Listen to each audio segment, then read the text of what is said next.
Feliz sábado. Eis aqui o meu servo em que me compraz, o meu escolhido, pus sobre ele o meu espírito, e ele promulgará o direito aos gentios. Não gritará, não clamará, nem se fará ouvir a sua voz na praça, mas em verdade promulgará o direito, para abrires os olhos aos cegos, para tirares o cativo da prisão e os que jazem em trevas pôr em liberdade. Pois foi do agrado do Senhor, por amor à sua própria justiça, engrandecer a lei e torná-la gloriosa. De acordo com a profecia do profeta Isaías, o ungido, aquele que viria do rebento de Jessé, aquele que viria do cedro de Judá, não aboliria, não revogaria a lei. Pelo contrário, escute novamente, Isaías capítulo 42, verso 21. Foi do agrado, foi prazeroso a Deus, foi do agrado do Senhor, que através do Messias Jesus Cristo, ele engrandecesse a lei e a torná-la gloriosa. Essa profecia se cumpriu em Mateus capítulo 5, verso 17. Não penses que vim abolir a lei ou os profetas. Não vim para abolir, vim para cumprir. Em verdade vos digo que até que os céus e a terra passem, nenhum i e nem um tio passará da lei sem que tudo se cumpra. Olha como Cristo engrandeceu a lei. Ouvistes o que foi dito aos antigos, não matarás. Eu, porém, vos digo que todo aquele que chamar o seu irmão tolo estará sujeito ao fogo do inferno. Ouvistes o que foi dito ao antigo, não adulterarás. Mas em verdade te digo que todo aquele que olhar para a mulher do teu irmão com maldade, já adulterou no seu coração. Cristo engrandeceu a lei e a tornou gloriosa. Cristo precisa de um amém mais forte do que esse.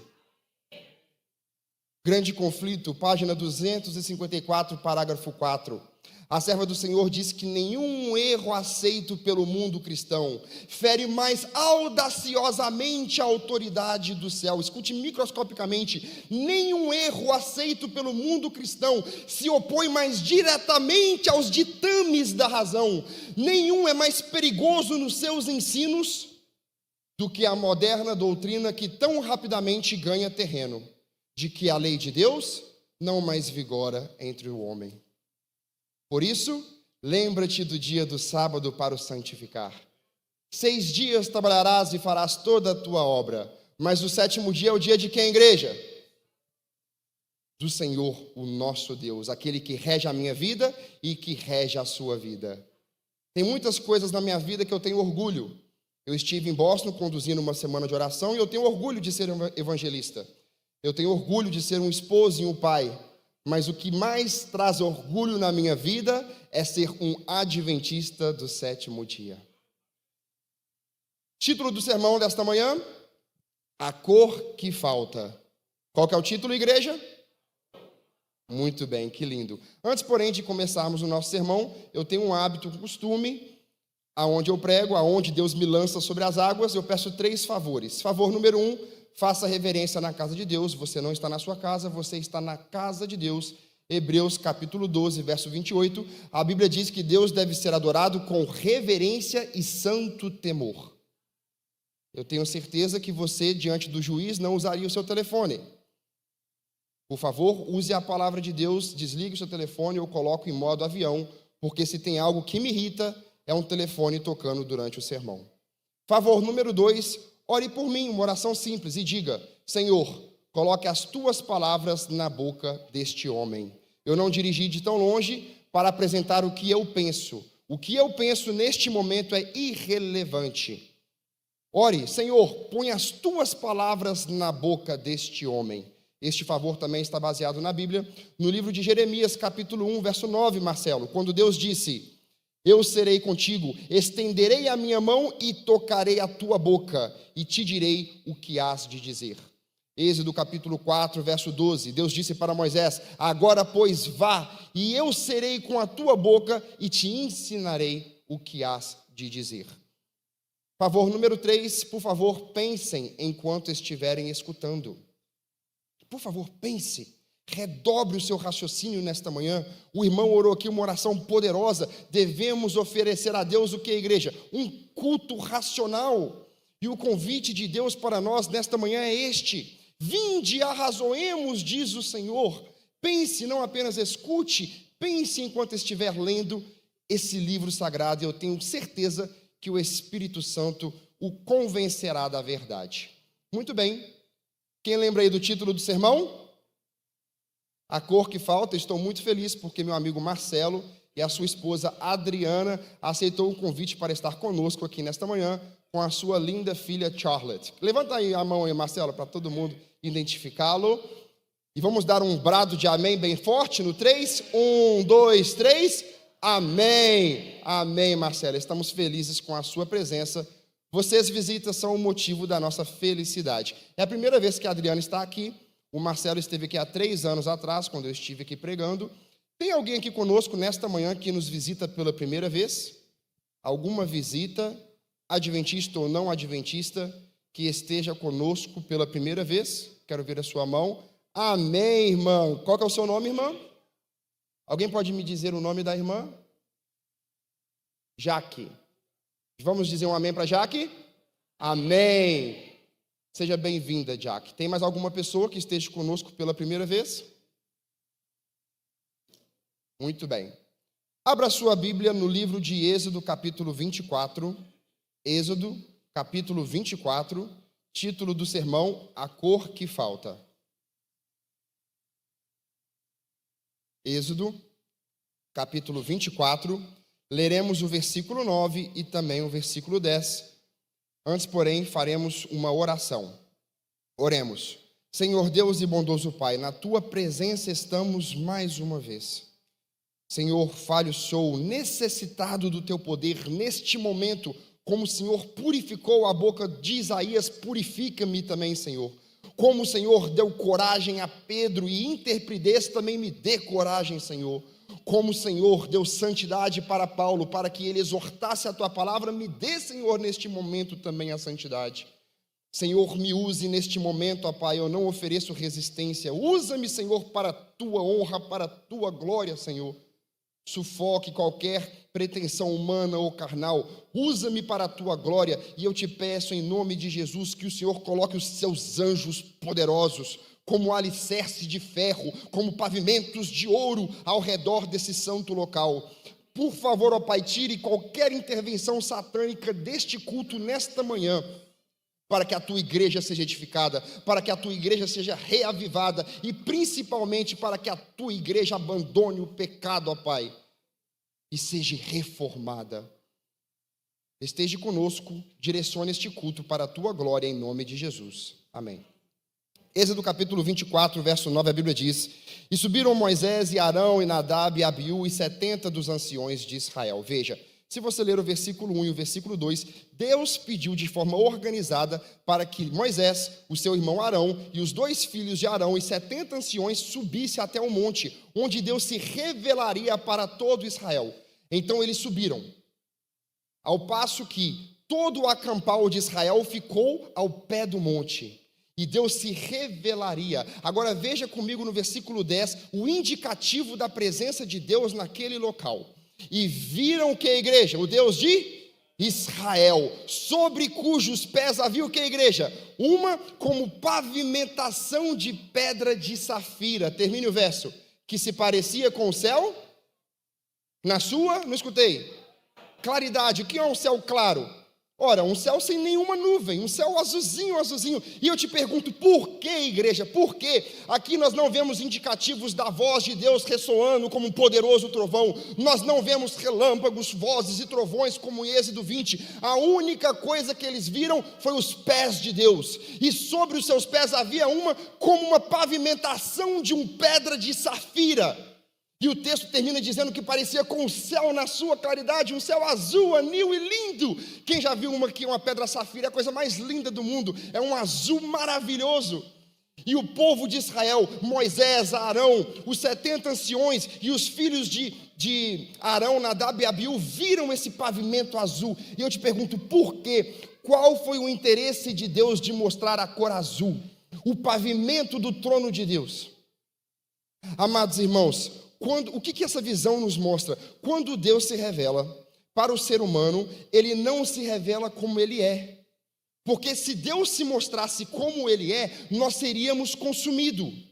Porque o nosso Deus é um fogo, que é, igreja? consumidor, Hebreus capítulo 12, verso 29. Então Deus, ele abafa, ele esconde, ele coloca um shield surround your glory, ele coloca como é que fala, um shield, um escudo ao redor da sua glória, para que a pessoa ela consiga ver uma visão e não morra. Lembra de Êxodo capítulo 33, verso 18? Moisés rogou, rogo-te, mostre-me a tua face, a tua glória.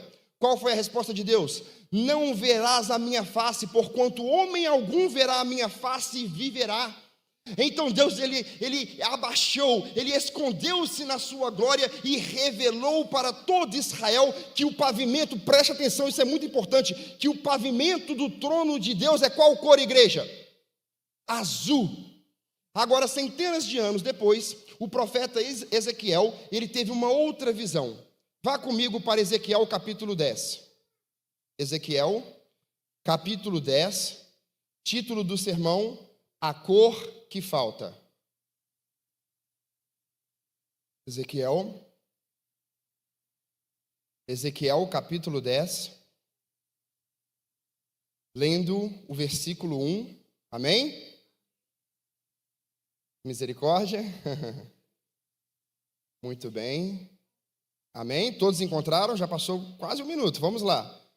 Quando eu prego em igreja adventista e os irmãos demoram muito tempo para achar o texto, eu falo, epa! Eu lembro dos meus dias de desbravadores, não é verdade, irmãos? Que demorava o quê? 10 segundos para achar um texto da Bíblia. Todos encontraram? Deixa eu fazer uma pergunta. Qual jovem aqui sabe recitar Gênesis, Apocalipse de cor? Ordem sucessiva. Gênesis, Êxodo, Levítico. Qual jovem desbravador aqui sabe citar os 66 livros da Bíblia em ordem correta? Talvez os jovens aqui sejam modestos, não é verdade? Muito bem. Qual livro que eu disse? Qual capítulo? 10, versículo 1. Olhei, e eis o que, igreja? Olha, preste atenção na próxima palavra. Olhei, e eis que... No firmamento, olhei, e eis que no firmamento, a gente lê um firmamento aonde? Um pavimento aonde? Lá em Êxodo capítulo 24. Olhei, e eis que no firmamento que estava por cima da cabeça de quem? Dos serafins? Os querubins são anjos o quê? Cobridores, que estão constantemente na presença de Deus. Constantemente.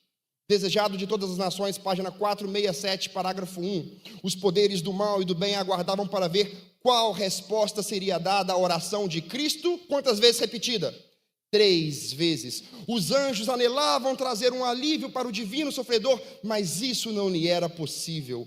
Nenhum meio de escape havia para o Filho de Deus. E naquela terrível crise, quando tudo estava em jogo, quando o cálice da salvação tremia nas mãos do sofredor, subitamente abriu-se o céu. E o anjo mais poderoso, que ocupa a posição da qual Lúcifer caíra, veio para o auxílio de Cristo. Ele não veio com o objetivo de tirar o cálice, mas encorajá-lo a fim de que bebesse com a certeza do amor do Pai.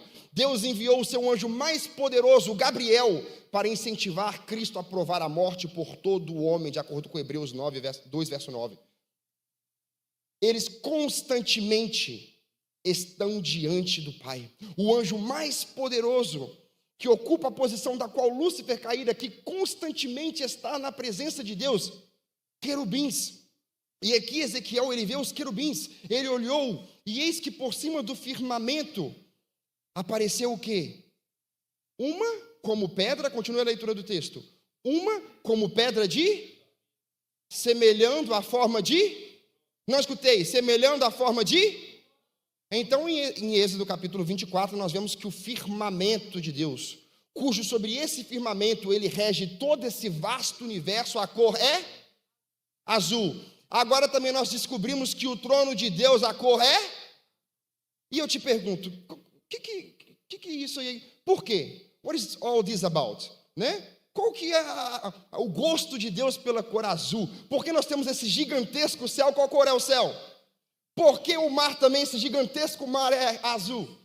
Por que Deus gosta tanto da cor azul? Cores na Bíblia, irmãos, têm significados. Corra agora para Números capítulo 15, vamos lá? Números capítulo 15, título do sermão, A Cor que Falta. Vamos lá, né, Charlotte? Charlotte está muito bonita hoje. É amiga da minha filha Laura. Ela é uma bênção na nossa vida. Qual o livro que eu disse? Números. Números 15. Muito bem, oremos. Senhor Deus, bondoso Pai, eu te peço, Senhor, sabedoria do céu, porque estudaremos um texto muito forte. E descobriremos neste momento o significado da cor azul. Dá-me, ó Pai, sabedoria do teu trono, para a tua honra e para a tua glória. Senhor, usa-me, Senhor, e me ensine o que dizer, também como dizer e a forma certa de dizer, Senhor, para que o sermão seja uma bênção na vida dos meus irmãos. Eu te peço em nome de Jesus. Amém. Amém. Lendo. Irmãos, eu tenho uma tendência de falar muito rápido, temos muitas coisas para estudar hoje. Se eu estiver indo muito rápido, por favor, me repreenda, tá bom? É uma ótima lição de humilhação, porque eu estou aqui para Deus e não para mim, e eu acatarei o seu pedido e falarei mais devagar, tá bom? Então, se eu estiver falando rápido, diga, André, slow down, calma um pouquinho aí, tá bom? Muito bem, Números capítulo 15, lendo a partir do versículo 32, amém? Amém. Estando, pois, os filhos de Israel no deserto, acharam um homem apanhando lenha em qual dia, igreja? No dia de sábado. Os que o acharam apanhando lenha o trouxeram a Moisés, a Arão e a toda a congregação. Meteram-no em guarda, porquanto ainda não estava declarado o que se lhe deveria fazer. Então disse o Senhor: tal homem será morto, toda a congregação o apedrejará fora do arraial. Levou-o, pois, toda a congregação para fora do arraial, e o apedrejaram, e ele morreu, como o Senhor ordenara a Moisés. Pare por aí. Parece que Deus trabalha de forma diferente nos nossos dias. Mas me escute em nome de Jesus. Pode parecer, mas não é. Ainda a consequência do pecado é o que, igreja? A morte. Romanos 6, 23, Ezequiel 18, verso 4. O pecado acarreta na morte. No caso daquele homem que deliberadamente, propositalmente, principalmente atrevidamente pecou contra Deus, a morte veio de imediato. Porque se você ler o versículo 30 do mesmo capítulo, Deus disse que todo aquele que pecasse de forma atrevida contra Deus, sendo judeu ou forasteiro, seria morto, retirado do arraial. E aquele homem, ao colher lenha no dia de sábado, ao quebrar o quarto mandamento, aquele homem que da parte de Deus viu sinais, prodígios, maravilhas, viu o próprio Deus escrevendo com seu dedo em tábuas de pedra os 10 mandamentos, ele quis dizer o seguinte: esse Deus que deu a lei para vocês, não é o Deus que rege na minha vida. E por isso, justamente aquele homem foi morto. Me escute em nome de Jesus. O pecado não compensa, igreja. Quebrar os mandamentos de Deus não compensa, igreja. Nós precisamos estar tão mortos para o próprio eu, tão mortos para a própria glória, para sermos habilitados a morar nas mansões lá do alto. Me escute em nome de Jesus. Se você quer ser santo no céu, você primeiramente precisa ser santo na terra. Os traços de caráter que nós acalentamos nessa vida não serão modificados pela morte ou pela ressurreição. Nós sairemos da sepultura com a mesma manifestação desempenhada no lar e na sociedade. Não existe varinha mágica com Deus, nós precisamos despertar. Irmãos, isso é sério, nós sairemos da sepultura com a mesma dispensação manifestada no lar. Cristo não altera o caráter na sua vinda. Hoje é tempo de arrependimento, hoje é tempo de reforma. Hoje precisamos, em nome de Jesus Cristo, vencer os nossos defeitos de caráter, vencê-los pela graça de Cristo e formar um caráter simétrico ao do Senhor, para sermos habilitados a morar nas mansões lá do alto. Então toda a congregação de Israel viu este homem pecando e trouxe o pecado deste homem para quem? Ora, para os líderes da igreja. Me escute com atenção, nós não somos espiões, mas quando vemos o pecado na igreja, qual que é a correta coisa a ser feita? Comunicar com os líderes da igreja. Se vocês descobrirem que eu, ao sair desse púlpito, estou desonrando a minha esposa e dormindo com outra mulher, vocês devem me denunciar para os líderes da igreja. Se você descobrir que um irmão que alega ser adventista e tem o seu nome no livro da igreja, está bebendo álcool e ainda clamando, dizendo ser adventista, você primeiro deve conversar com ele e depois com os líderes da igreja. Deixe-me dizer de novo, nós não somos espias, nós não temos uma lanterna em busca do pecado, mas quando o pecado é visto, ele deve ser o quê? Aniquilado, tirado do nosso meio. Irmãos, a gente não pode brincar com o pecado é algo sério. Mas nós servimos um Deus de amor, um Deus de abundante graça, um Deus de abundante misericórdia. E o profeta Miqueias disse: ó Deus, quem é semelhante a ti, que perdoa os pecados e esquece das nossas transgressões? O Senhor não retém a sua ira, porque tem prazer na misericórdia. E o Senhor não queria que isso acontecesse de novo. Deus não queria que nenhuma outra pessoa morresse entre os israelitas. Nós servimos um Deus de amor, nós servimos um Deus de misericórdia. E Deus aqui, no versículo 37 em diante, ele tomará uma decisão para que ninguém nunca mais pecasse contra ele, quebrando o quarto mandamento. Vamos ver aqui então como nós veremos a cor azul novamente. Verso 37.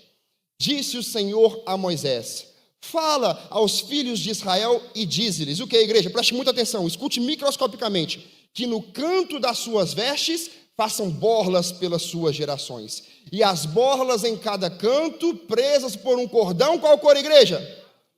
Presas por um cordão azul. Que coisa linda, que nós vemos a cor azul de novo. Então, logo após esse homem for apedrejado, Deus disse: Moisés, eu não quero que isso aconteça de novo. Moisés, fale para todo Israel colocar cores azul na inferioridade das suas vestes sacerdotais, na inferioridade das vestes do povo comum, dos levitas e de toda a tribo. E quando essa multidão numerosa caminhar pelo deserto, todos verão a cor azul. Com qual objetivo? Aperta aí o cinto de segurança, vamos descobrir o significado da cor azul. Fala aos filhos de Israel, olha para a Bíblia, leia comigo. Fala aos filhos de Israel e dize-lhes que no canto das suas vestes façam borlas pelas suas gerações. E as borlas em cada canto, presas por um cordão azul. E as borlas estarão ali, para que vendo-as o quê? Vos lembreis de o que, igreja? 9? 8? Quantos? Vos lembreis de todos os mandamentos do Senhor e os cumprais. Não seguirei os desejos dos vossos corações, nem os desejos dos vossos olhos, após os quais andais adulterado. Pare de querer ser Deus. Não é você que decide, é Deus que decide. Ele tem uma lei imparcial, um código de conduta moral que rege a sua vida e a minha vida. Não é o que você pensa, não é o que você acha, é o assim diz o Senhor. Êxodo 31, verso 18, tendo Deus falado com Moisés, deu-lhe 2 tábuas de pedra, escritas pelo próprio dedo de Deus. Irmãos, toda a Bíblia, é claro, é inspirada por Deus, mas existe unicamente uma parte que o próprio Deus escreveu, os 10 mandamentos. Porque a cor azul, na Bíblia, simboliza lealdade, preparado? Lealdade, fidelidade e os 10 mandamentos. Vá comigo para Êxodo, você está em Números, volte para Êxodo, capítulo 28.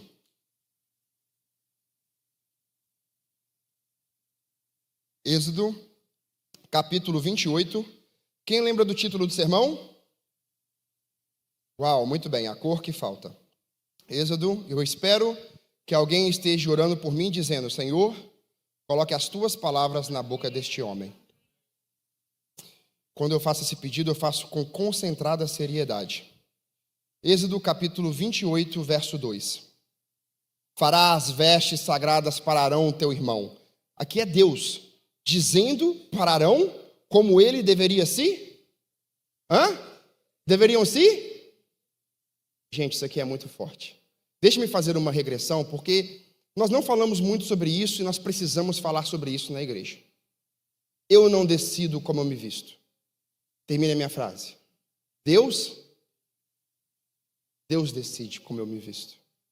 Então, quando eu vou pregar em algum lugar, a pergunta certa ao olhar no meu closet não é como eu me visto para estar bonitão. Porque bonitão significa uma coisa aqui. E ser bonito significa outra coisa no céu. Como eu me visto como um filho de Deus. E muitos cristãos se comportam e se vestem com os moldes e os padrões do mundo. E Deus não pode ser glorificado na vida dessa pessoa. Porque a pessoa não é diferente da pessoa que está no mundo. A luz não é diferente das trevas. Nós precisamos vestir para a glória de Deus. Mulheres, me escute com muita atenção, também falarei com os homens. Quando vocês se posicionarem diante do seu closet, quilométrico, a pergunta correta a ser dita é: como eu me visto como uma filha de Deus? E não contribua para olhares indesejados. Existem muitos homens no caminho para o inferno por causa dos trajes femininos, lá fora, e está entrando dentro da igreja. Isso é uma loucura.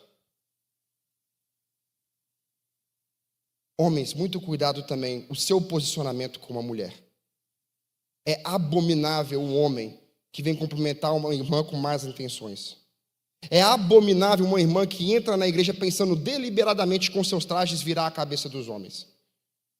Muitas pessoas não dizem isso, mas isso precisa ser pregado, porque nunca houve um tempo que o 7º mandamento é tão quebrado: não adulterarás. E pega membro de igreja, ancião, pastor, e causa um grande dano para a causa de Deus. Pessoas incircuncisas de coração. Precisamos ser como Jó. Fiz um pacto com os meus olhos, como pois repousaria sobre uma donzela? Homens, vocês são casados e esposos de uma mulher só. Lembre-se sempre disso. Deus usou Moisés e disse: Moisés, você diga para ele como ele deve se vestir. Deus que te veste, não você deve se vestir. Você se veste primeiro para a glória de Deus e depois para o ornamento. Ora, o ornamento é beleza. Ou você acha que Deus não quer que você se vista de forma bonita? Olhe para esse mundo, as matizes das flores, tudo é perfeito e sincrônico. Deus não está interessado que você se vista feio, mas primeiro para a glória. E a glória de Deus é o que, igreja? O caráter de Deus. Primeiro para a glória de Deus e depois para a beleza. Verso 5. Tomará, agora veja quais cores apareceria na estola sacerdotal. Tomarão o que, igreja? Fala comigo as 4 coisas. Tomarão ouro, o que mais? Estofa azul, púrpura e carmesim e linho fino. Leia o verso 6 também. E farão a estola sacerdotal de quais cores? Vai repetir. Ouro, estofa azul, púrpura e carmesim. Muito bem. Essas foram as 4 cores escolhidas por Deus para estarem aonde? Na estola sacerdotal. Me escute com muita atenção, igreja. Eu disse, as cores na Bíblia têm significados. E todas essas cores eram, Marcelo, uma representatividade de Cristo Jesus. Gente, eu acho isso lindo. Você sabia que na estola, no peito do sacerdote, todo o evangelho estava resumido nessas 4 cores? Irmãos, o Antigo Testamento, o próprio santuário é Cristo. Ele disse: destrua esse santuário e eu reedificarei. Claro, ele estava falando sobre o seu corpo, mas Cristo é o santuário. Nós vamos tabernacularizar com Deus durante a morada no céu. Ele é o verdadeiro santuário. E todos os objetos, todas as instrumentalidades, no santuário de Israel, representava Cristo. Ele era o pão, os 12 pães. João 6,51, eu sou o pão que desceu do céu. Ele era o altar de incenso. Ele é o nosso intercessor. Ninguém vem ao Pai senão por mim. João 14,6. Ele é as nossas orações. Mas ele também é a nossa luz. João 8,12. Eu sou a luz do mundo. Quem me segue não andará nas trevas. Tudo representava Jesus Cristo. Até mesmo no Santo dos Santos, porque ele também é a lei. Todo o santuário representava Jesus. E essas cores também representam Cristo. Estas cores simbolizam isso. O ouro, o amarelo, simboliza justiça. O vermelho, carmesim, simboliza quem adivinha?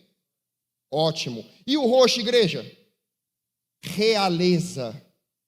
Por isso colocaram o manto roxo em Jesus e o chamaram de Rei dos Judeus. E a cor azul, você já sabe, representa os 10 mandamentos. Então, na estola sacerdotal, havia um resumo de todo o evangelho no peito sacerdotal. Que coisa linda. 4 cores. E Jesus Cristo, me escute em nome de Jesus, ele representa todas as cores. E nós, a Bíblia diz em 1 Pedro capítulo 2, verso 9, que nós somos sacerdócios santos. Você é um sacerdote, você, irmã, é uma sacerdotisa. E no seu caráter deve conter também essas 4 cores. E se uma cor estiver faltando, diga o título do sermão, nós teremos uma cor que falta. No nosso caráter precisa ter essas 4 características. Nós precisamos ter a justiça de Cristo, a cor amarela, porque o profeta Jeremias disse no capítulo 23, verso 5 e verso 6: eis que vem dias, diz o Senhor, que levantarei a Davi um renovo justo, e rei que reinará. Nos seus dias Judá será salvo, Israel habitará seguro, e este será o seu nome com que será chamado. Termina, igreja, o verso: Senhor, justiça nossa. Ele é a nossa justiça, Ele é nosso ouro. Ele que te comprou do império das trevas e te resgatou, te transportou para um reino de amor. Jesus Cristo, a imagem do Deus invisível, primogênito de toda a criação. Mas Ele não é só o nosso ouro, Ele também é a nossa realeza, o roxo, o púrpura. Por quê? Porque Ele é o Rei dos reis e o Senhor dos senhores. Apocalipse 17, 14. E Ele também é o nosso sangue, porque Ele não te comprou com prata, irmãos, põe isso na sua cabeça. Ele não te comprou com ouro, coisas perecíveis. Ele te comprou, sabe com o quê? Com sangue, não de um ser humano. A justiça bíblica requeria a morte de um homem. Cristo na cruz entregou o sofrimento de um Deus. Ninguém entenderá nunca, será o objeto de estudo durante toda a eternidade. Hebreus 2:9.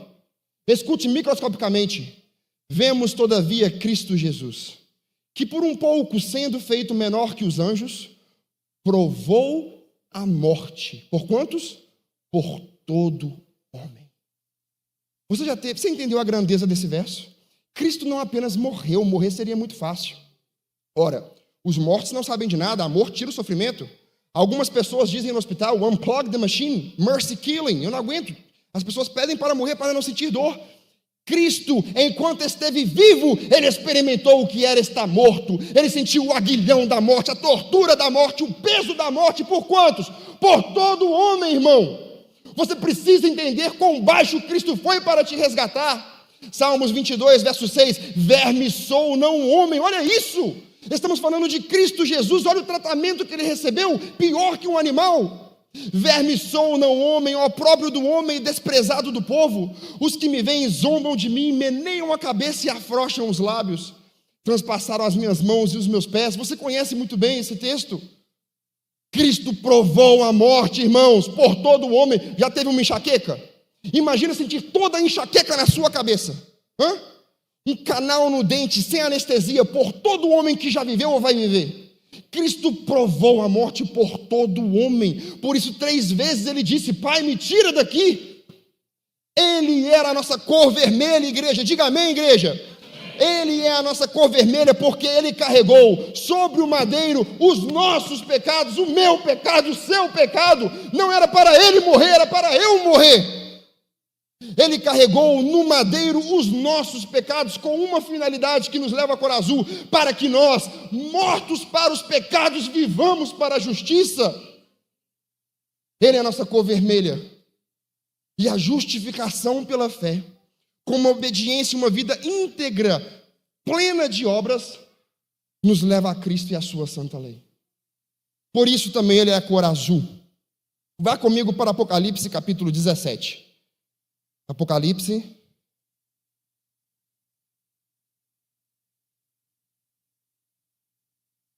o tempo está passando bem rápido, então vamos lá rapidinho. Apocalipse, capítulo 17. Qual que é o título do sermão, igreja? A cor que falta. Todos encontraram? Ore comigo, por favor. Senhor Deus e divino Pai, mais uma vez peço sabedoria do céu para pregar a Tua palavra. Senhor, daqui meia hora o sermão terminará, voltarei para a minha casa, os irmãos voltarão para suas casas também. E muitas pessoas, como a boa parábola do semeador, a Bíblia diz que algumas sementes caem e logo vêm os pássaros e levam a boa semente do evangelho embora. Senhor, que não entre nenhum pássaro nessa igreja nesse dia, Senhor. Que nenhum anjo caído tenha poder aqui, ó Pai. Que a semente do evangelho germine no coração de cada membro da igreja, e especialmente as 3 visitas que estão aqui conosco, ó Pai. Dê uma bênção triplicada para cada visita, te pedimos, Senhor, em nome de Jesus. Amém. Agora, gente, Apocalipse 17, eu amo esse texto. Nós veremos que existe um sistema religioso grande. E esse sistema religioso rege sobre autoridade. Ele modificou a lei de Deus. E não só modificou, muitos dos professos cristãos adotaram também essa forma de pensar herética desse sistema religioso. E nós veremos que em muitas pessoas faltam uma cor. E descobriremos, vocês lembram, nós precisamos ter todas as cores, igreja, ou só a metade das cores? Todas. Ora, pode um carro dirigir com 3 pneus? Não. O nosso caráter deve ser completo. Não é verdade? Porque a Bíblia diz em Hebreus capítulo 14, verso 12, que sem a santidade ninguém verá a Deus. Muito bem, leia comigo Apocalipse capítulo 17. Vamos do versículo 1 e veremos como que o Espírito Santo nos liderará aqui. Todos encontraram? Amém? Veio um dos 7 anjos, que tem as 7 taças, e falou comigo, dizendo... Irmãos, sempre quando nós lemos sobre os 7 anjos, é melhor apertar o cinto de segurança, segurar o volante, porque é coisa séria, igreja. A Bíblia fala de muitos anjos, Apocalipse 10, um anjo do nascente do sol, Apocalipse 14, os 3 anjos e as 3 mensagens angélicas, mas os 7 anjos são comissionados da parte de Deus para enviar castigo para a humanidade e os desobedientes. Os 7 anjos é sempre algo pesado quando fala dos 7 anjos. Porque os capítulos anteriores, o capítulo 15, fala do fechamento da porta da graça, lembra? Os 7 anjos que saem do santuário, cingidos ao peito com cintas de ouro, e um dos 4 seres viventes lhe deu 7 taças com as 7 cóleras de Deus que vive pelos séculos dos séculos. E aí o capítulo 16, eles começam a derramar as taças, vocês lembram? A primeira taça cai nos adoradores da besta, nos adoradores do domingo. Você sabe disso, e logo acontecerá nesse país. A primeira taça cairá nos adoradores da besta. Quem que é a besta? Quem que é a besta, irmãos? Esse é um motivo que a igreja parou de pregar a terceira mensagem angélica, comodismo. Comodismo, nós temos medo de falar que o papado é a besta do mar. Sabemos, mas temos medo. Agora é o politicamente correto e não podemos mais pregar. Irmãos, isso é sério. Nós precisamos pregar a terceira mensagem angélica. Tenha compaixão pelas pessoas que estão perecendo e bebendo do vinho da Babilônia. Tem muitas pessoas bêbadas e nós não estamos fazendo nada. Muitas pessoas sendo enganadas. Não existe em toda a Bíblia uma mensagem mais severa do que a terceira mensagem angélica. E nós vivemos esta mensagem. A primeira mensagem foi pregada, a segunda também. Nós precisamos pregar a mensagem do terceiro anjo. Veio outro anjo, seguindo-se a esses, e disse com grande voz: o que é a igreja? Se alguém adorar a besta e a sua imagem, a besta, o catolicismo. E qual que é a imagem da besta? Qual que é a imagem da besta, igreja? O domingo. Se alguém adorar a besta ou a sua imagem, e receber a sua marca na fronte ou sobre a mão, beberá do vinho da cólera de Deus, preparado sem mistura. Tenha misericórdia das pessoas, irmão. Você precisa pregar. Mas se Deus não for o foco da sua vida, você nunca glorificará a Deus. Enquanto eu for o foco da minha vida, eu nunca glorificarei a Deus. Pela primeira vez eles beberão da taça da ira de Deus preparada sem mistura. A primeira vez que não haverá nenhuma mescla de misericórdia na ira e no julgamento de Deus que cairão sobre os filhos da desobediência. A fumaça do seu tormento sobe pelos séculos dos séculos e não tem descanso algum os adoradores da besta, da sua imagem e quem quer que receba a marca do seu nome. Aqui está a perseverança dos quem? Os que guardam os e têm a fé em? Precisamos pregar, irmãos. Precisamos falar da terceira mensagem angélica. Volte lá, Apocalipse 17:1. Veio um dos 7 anjos, que tem as 7 taças, e falou comigo, dizendo: vem, mostrar-te-ei o julgamento da pequena meretriz? Grande. O que mulher simboliza no Apocalipse? Não escutei. Igreja, está falando de uma igreja grande. Vem, mostrar-te-ei o julgamento da grande meretriz, que se acha sentada sobre o quê? E o que significa águas em profecia? povos, multidões, nações e línguas. O próprio verso 17 fala sobre isso. Vem, mostrar-te-ei o julgamento da grande meretriz, que se acha sentada sobre muitas águas, com quem se prostituíram os reis da terra. Biblicamente, todo mundo está prostituído com as heresias dessa Babilônia. Com quem se prostituíram. Você sabe como uma meretriz, uma prostituta, ganha uma vida.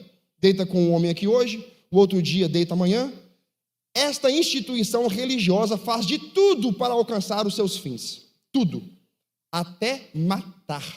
E veremos no verso 6 que ela está bêbada com o sangue dos santos. Versículo 3. Transportou-me o anjo em espírito aonde que transportou? Para a cidade? Para Newark, Nova York?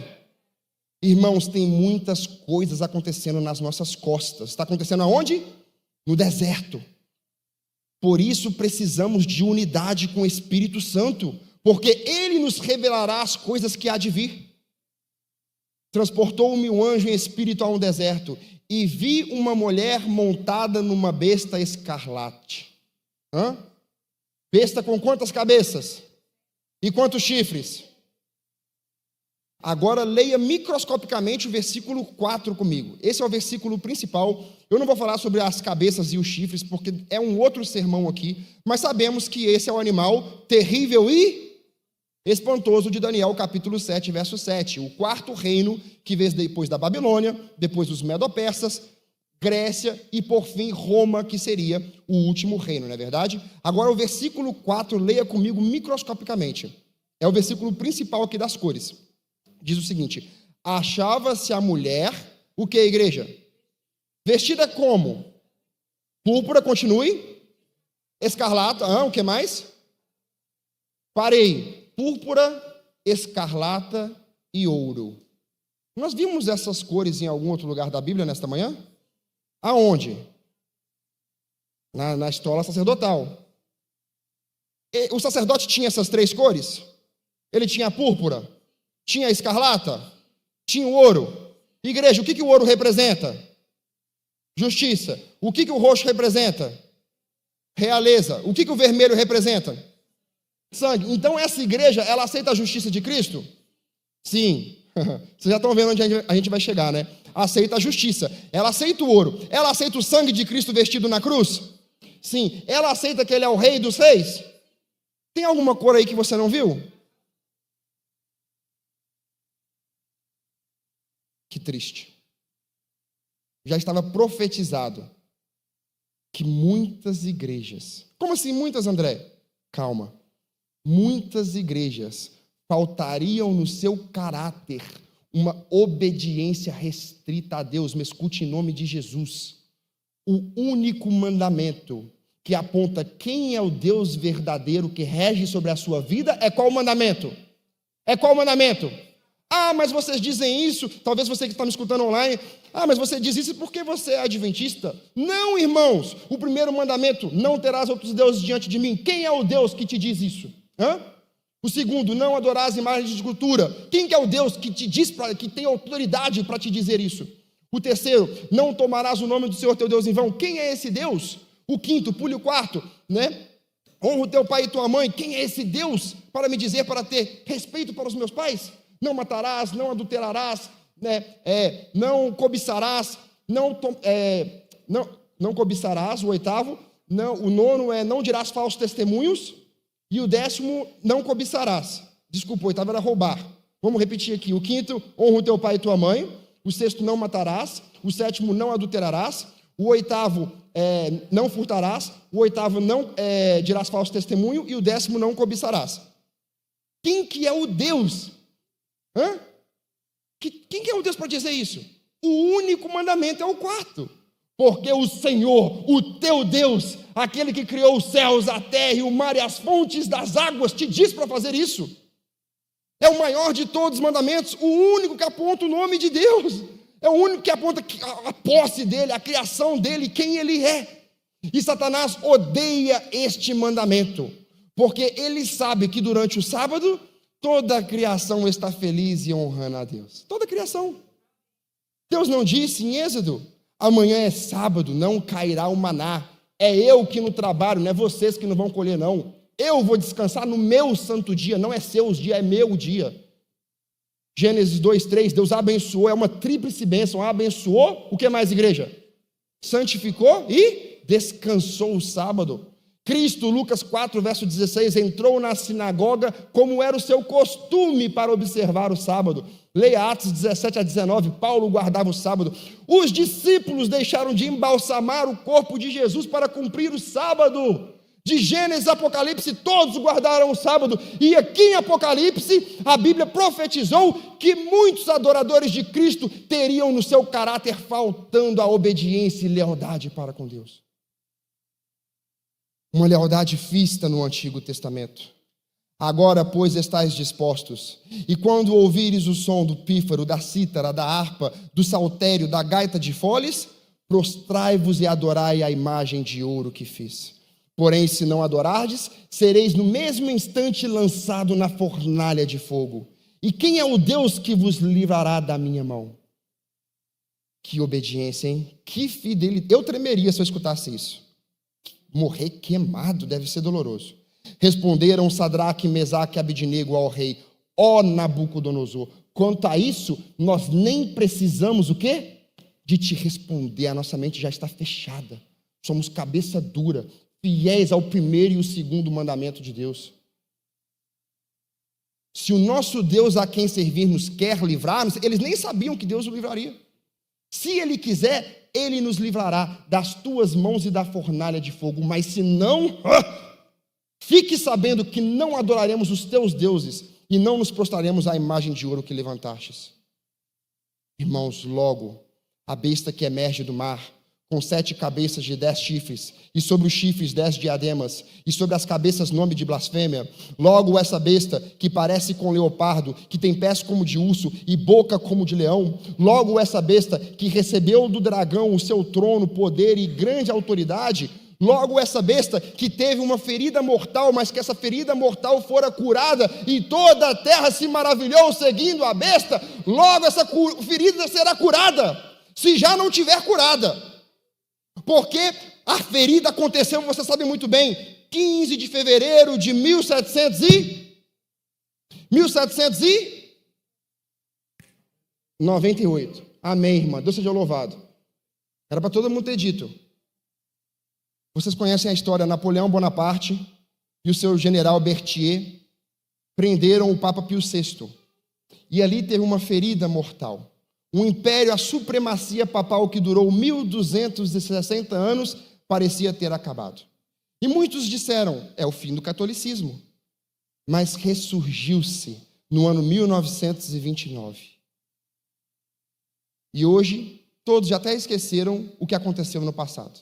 As guerras santas, as inquisições, os milhares, os milhões de crentes que foram cerrados ao meio, queimados, decapitados, mortos de formas que é até vergonhosa de falar aqui na frente. Continue a leitura do texto comigo. Verso 4. Achava-se a mulher vestida de púrpura e escarlata, adornada de ouro, pedras preciosas e diamante, tendo na mão um cálice de ouro, transbordante de abominações, coisas que Deus acha nojentas, transbordante de abominações e com as imundícias da sua prostituição. Deixa um dedinho aí, você tem 10 dedos, deve ser uma tarefa fácil, e vai lá volte um pouco para Apocalipse 12. Apocalipse 12. Leia comigo só o versículo 1. Vamos identificar aqui a igreja correta, amém? A igreja verdadeira, amém? Amém.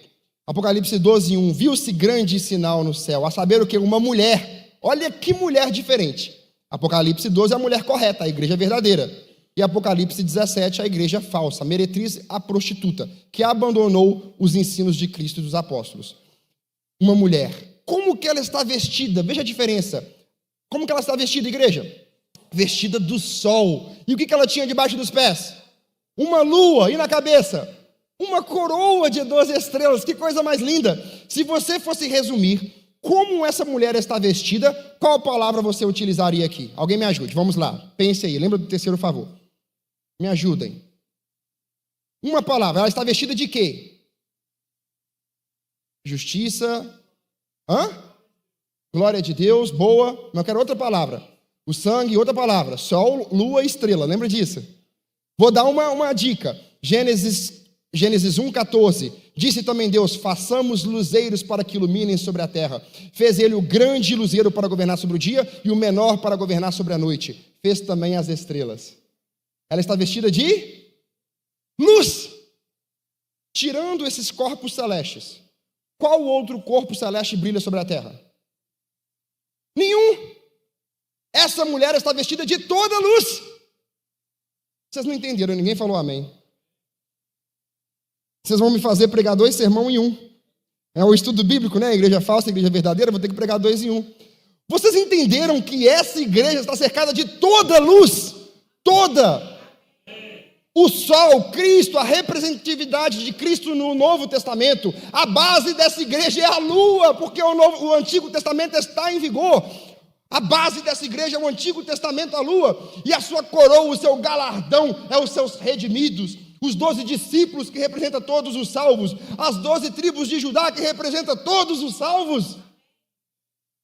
É uma igreja que tem toda luz. Irmãos, existe luz falsa e existe luz verdadeira. Não existe só uma luz, não. Existe 2 luzes. Jesus é o bom pastor, mas tem um falso pastor. João 15, tem uma videira verdadeira, mas também tem uma videira falsa. João 1:9, a saber, a verdadeira luz que vindo ao mundo ilumina todos os homens. Se tem uma verdadeira luz, tem?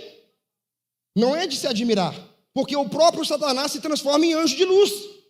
Então existe luz que te leva para o céu e tem luz que te leva para o inferno. Agora volta lá, por favor, Apocalipse 17:4. Leia comigo uma última vez esse texto, Apocalipse 17, verso 4. Achava-se a mulher vestida como? Púrpura, escarlata, adornada de ouro, predas preciosas e diamante. Tira as 3 cores, púrpura, escarlata e o ouro. Ela está adornada como? Adornada de pedras preciosas e pérolas, diamantes. Pergunta, isso produz luz? Produz. Produz. Mas não uma luz dela mesma. Uma luz falsa. O ouro produz luz. A pérola, o diamante. Agora pergunta, onde nós encontramos o ouro? Me ajudem. Quem disse aí? Na terra. Da onde que vem a luz? Da terra. Só que a luz que te prepara para o céu vem da onde? E a mulher de Apocalipse 12, a luz dela é a Bíblia, irmãos, preste muita atenção. A Bíblia fala muito isso no Apocalipse. Logo haverá um tempo de angústia jamais visto. Isso também requer uma fé jamais vista. Novos apóstolos, novas Marias, novos Joãos, novos Paulos. Haverá um tempo terrível. E Apocalipse 20, verso 4, a Bíblia diz: vi também tronos, e nestes sentaram-se aqueles aos quais foi dada a autoridade de julgar. Nós, os salvos, que julgaremos com Cristo. Mas não para por aí, essa é a parte boa. A parte ruim vem: vi também os decapitados, nós. Por quê? Por causa da palavra de Deus, do testemunho de Jesus. Quem são esses? Quem não adoraram a besta e nem tampouco a sua imagem, e não receberam a marca na fronte e sobre a mão, e viveram e reinaram com Cristo durante 1000 anos. Vai morrer muito adventista, irmãos. Então para de brincar, acorda, desperta, tu que dormes.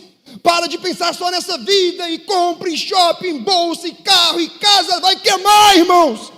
Vai queimar tudo, vai queimar. Não brinque com a sua salvação. Cristo precisa de você nesse conflito final. Você precisa representar Deus. Nações, povos, multidões e lígãos vieram conhecer o Deus de Israel por causa de José do Egito. Sadraque, Mesaque, Abidnego, todas as nações politeístas vieram conhecer o Deus de Daniel. Nesse grande conflito, ou você glorifica a Deus ou glorifica Satanás. Tome uma posição ao lado de Cristo. Tome uma posição. Uma igreja verdadeira tem a luz do céu, e a outra igreja também tem a luz, mas é a luz da terra. Doutrinas de homens. 2 pseudo-doutrinas, imortalidade da alma, e quase todo mundo acredita assim, morreu e foi para a glória. Lançará raiz ao espiritismo e dará as mãos para Roma apostatada. E sobre a segunda pseudo-doutrina, a santidade do domingo, muitas pessoas se perderão. Leia o versículo 5 comigo. Na sua fronte achava-se escrito um nome. A fronte é utilizada na Bíblia como centro de decisões, tomadas de decisões. Eu não sou neurocientista, mas sabemos que se você tomar uma pancada forte aqui no centro, você pode perder a coordenação motora, pode perder a noção do certo e do errado. E esse sistema religioso mistura verdade com mentira, perdeu a noção do que é certo. Na sua fronte achava-se escrito um nome, um mistério: Babilônia a Grande. Ó que triste. Esse para mim é o versículo mais triste. A mãe do quê? Agora, uma mãe prostituta gera o quê? Não tenho medo de falar, gera filhas prostitutas. Uma mãe prostituta gera filhas prostitutas. Então não existe uma falsa igreja no Apocalipse. Está no plural. A mãe das meretrizes. Existem muitas igrejas que aceitam o que foi dito por Constantino, no dia 7 de março de 321. Um homem que está morto. Um imperador romano, politeísta, que venerava o dia do sol. E hoje, no Sunday, o dia do sol, é o dia que as pessoas cultuam, mesmo que na Bíblia não exista um verso bíblico que fale que o domingo é santo. Ao passo que existem centenas que mostram a santidade do quarto mandamento. Isso é sério, igreja. Nós precisamos alertar ao mundo que nós precisamos guardar os mandamentos de Deus. Nenhuma doutrina fere mais audaciosamente a autoridade do céu. Nenhuma fere mais ferozmente os ditames da razão. Nenhuma é mais perigosa nos seus ensinos do que a moderna doutrina que tão rapidamente ganha terreno, do que a lei de Deus não mais vigora entre o homem. E o versículo 6 termina dizendo: então vi a mulher embriagada com sangue dos santos e com sangue das testemunhas de Jesus. E quando a vi, admirei-me com grande espanto. Eu quero terminar fazendo um apelo para vocês adventistas, fazer um apelo para vocês também que estão nos visitando aqui nesta manhã. Existe uma maneira muito simples de encontrar a igreja certa. O lugar mais perigoso para estar nos últimos dias é na igreja incorreta. Satanás.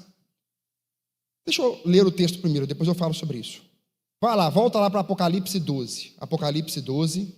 Eu quero ler com você o versículo 17. Apocalipse 12.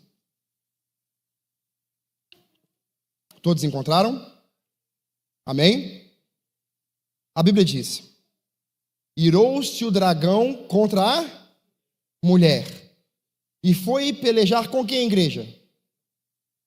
O restante, o que sobrou. Se você for no original, o restante é a sobra.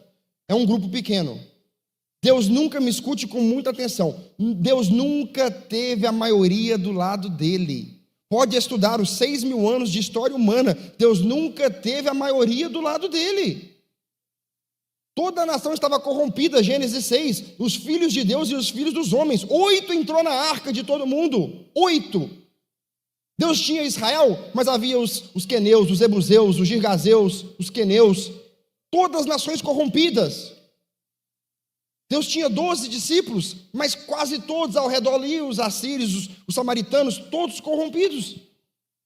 Deus nunca teve a maioria. Ele disse para Abraão: saia da tua terra e da tua parentela, porque ali eles sacrificavam crianças e adoravam Deus estrelas. Deus nunca teve a maioria do lado dele, porque as pessoas parecem que gostam de ser enganadas. Algumas sim, outras precisam de alguém que a desperte. Porque a Bíblia diz 3 vezes, Apocalipse 14, verso 8, Apocalipse 18, verso 2 ao verso 4, e também Apocalipse 17, verso 2, que esse sistema religioso embebedou os moradores da terra. O que significa vinho, embebedar? Doutrina, falsa doutrina. Jesus disse isso em Lucas capítulo 5, verso 37 ao verso 39. De acordo com a Bíblia, a maioria das pessoas estariam enganadas sobre o vinho da Babilônia. Você já tentou acordar uma criança com sono? Uma criança de 3, 4 anos? Você grita, você quase faz um terremoto, artificial ali, e a criança não acorda. Tem muitas pessoas bêbadas que precisa que a gente clame, que a gente pregue, que a gente insista, como Jesus disse na parábola da grande festa: ide pelos caminhos e atalhos e obrigue a todos, empurrem para que entre na minha casa. Nós precisamos despertar, voltar às nossas origens, clamar a todo pulmão que Cristo está voltando e pregar a terceira mensagem angélica. Eu quero fazer um apelo para você: o dragão irou-se contra a mulher e foi pelejar com o restante da sua descendência. Deve ser um povo que vive agora, o que sobrou, um povo fiel aos ensinos instituídos por Cristo e os apóstolos. Quem são esses? A Bíblia nos fala, termina o verso. Quem são esses? Os que guardam o quê? Os que guardam os mandamentos de Deus e têm a fé em Cristo Jesus. Cristo está voltando. E Ele não voltará de forma humilde. Ele já derramou a sua alma na morte. Ele já foi contado com os transgressores. Ele já provou a morte por todo o homem. Ele já entrou no Getsêmani e clamou 3 vezes: Pai, se queres, passe de mim esse cálice. Ele morreu, venceu a morte com grande poder, ressuscitou ao 3º dia. E o essencial das coisas que temos crido é que possuímos tal sumo sacerdote, que se assentou à destra do Pai, e entrou o verdadeiro tabernáculo que o Senhor erigiu, não homens. Mas logo, ouve-se-á no santuário, no santo dos santos, o cintilar das suas vestes sacerdotais. As suas romãs e campainhas baterão. E ao Cristo terminar a sua obra, a obra mais solene que Ele faz em favor da raça humana, não haverá um Deus intercessor entre um Deus irado que odeia o pecado e uma raça humana corrompida.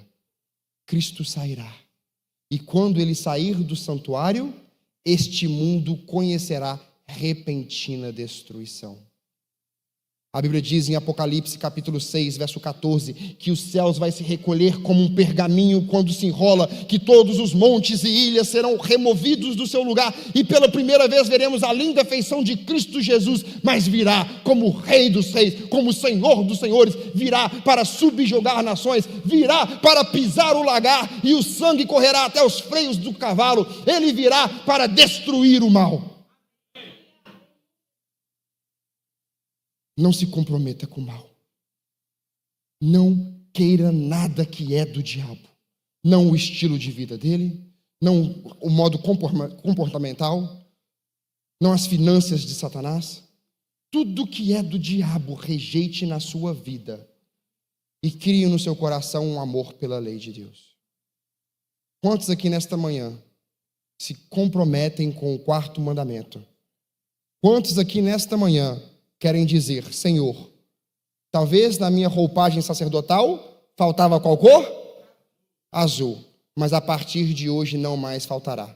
Quantos aqui, quero ver as mãos, quantos aqui querem se comprometer com a cor azul nesta manhã? Amém? Amém, Marcelo. Amém. Deus seja louvado pela sua decisão, Marcelo. Amém? Cadê o amém, igreja? Amém. A Bíblia diz em Gênesis capítulo 6, verso 3: o meu espírito, um dos versos mais tristes da Bíblia. Você sabe, diga comigo: o meu espírito não agirá para sempre no homem. Chegará um tempo que o Espírito de Deus deixará de agir. O meu espírito não agirá para sempre no homem. Moisés foi sábio. Para mim, foi o 2º maior pregador deste mundo, depois de Cristo. Ele empurrou a família dele inteira para a arca. Deixe-me falar com os homens. Homens, esse mundo logo será queimado. Coloque toda a sua família dentro da arca. Homens, esse amém foi muito fraco. Só com os homens. Homens, logo esse mundo conhecerá uma grande destruição. Homens, façam como Noé, empurre toda a sua família para dentro da arca. Então Gênesis 6:3, a Bíblia diz: o meu espírito não agirá para sempre no homem. Por quê? Porque este é carnal. Chegará um tempo que o Espírito de Deus deixará de agir.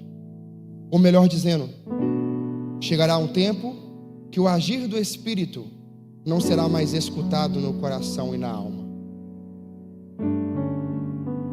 Quando dizemos não para Deus uma vez, torna-se fácil dizer uma segunda. E cada expressão de não endurece o coração, endurece a alma, enquanto o Espírito convida, apela e implora para que a alma pecadora abandone o pecado. O meu Espírito não agirá para sempre no homem.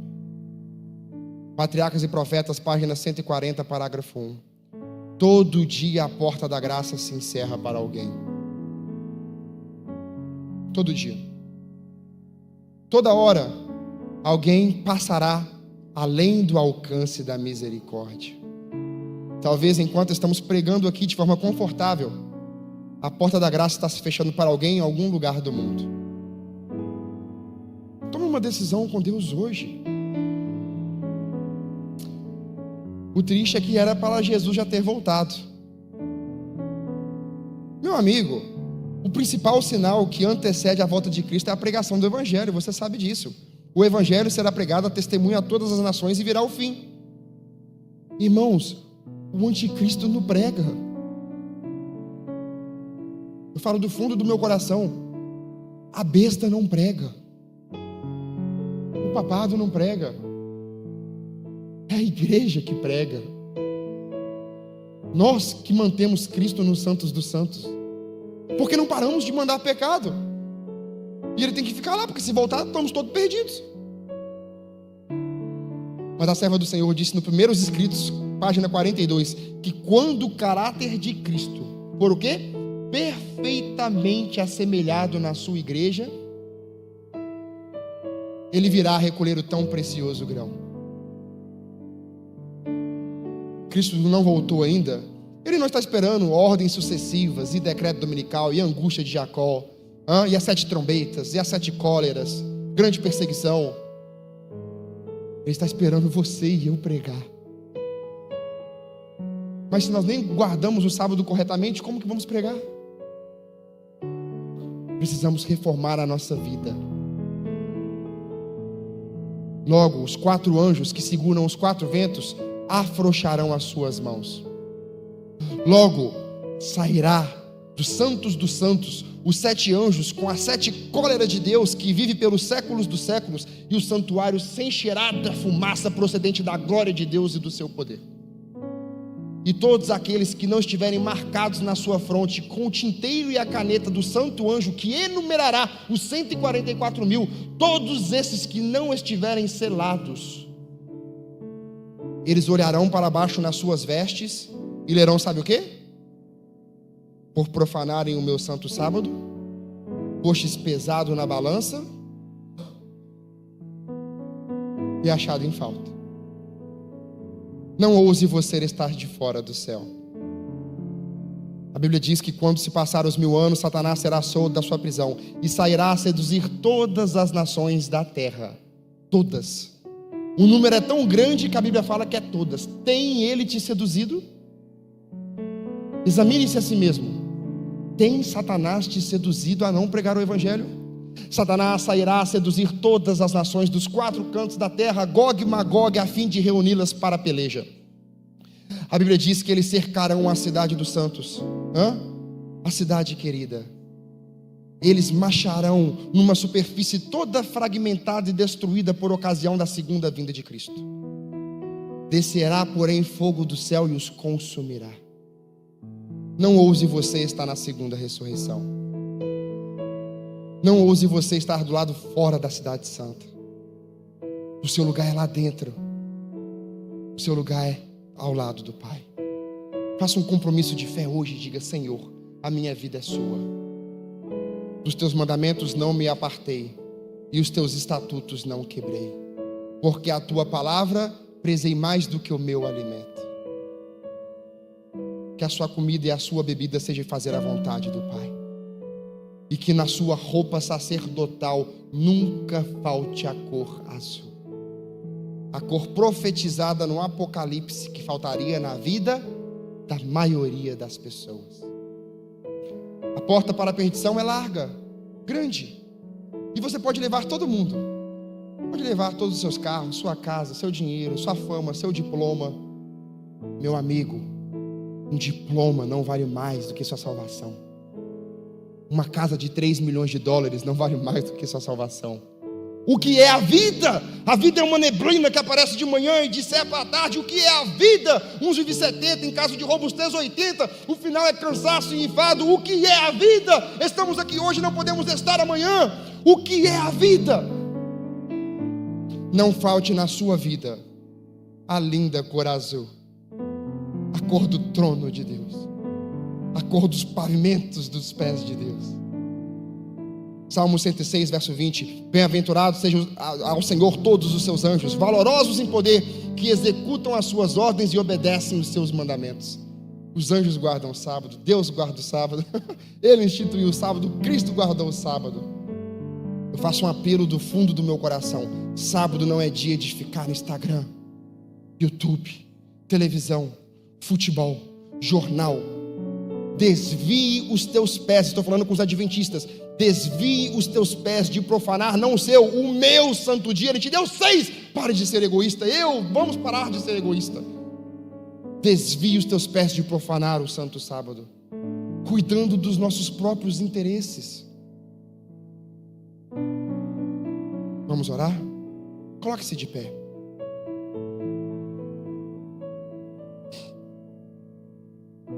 Oremos. Senhor Deus e bondoso Pai, aqui está a tua igreja, Senhor, e humildemente, com as mãos estendidas, esse servo do Senhor, pó, barro, baixo da forma que sou, pecador da forma que sou, intercedo, Senhor, pelos santos dos últimos dias, pelo remanescente sobre o qual a ira de Satanás logo se irromperá. Dá-nos força, Senhor. Aqueles que pela graça de Cristo subjugarem o grande inimigo de Deus e do homem, ocupará nas cortes celestiais uma posição superior a que anjos que nunca caíram. A Bíblia diz em Apocalipse que o vencedor lhe será dado o privilégio de assentar-se ao lado de Deus. Como Cristo venceu e no seu trono também assentou-se. Mas nunca, Hebreus capítulo 1, verso 11 diz que nunca, jamais a nenhum dos anjos foi dito: sente-se à minha destra. Nós sentaremos no trono, teremos coroa, reinaremos, teremos um reino, viveremos com Deus durante toda a eternidade.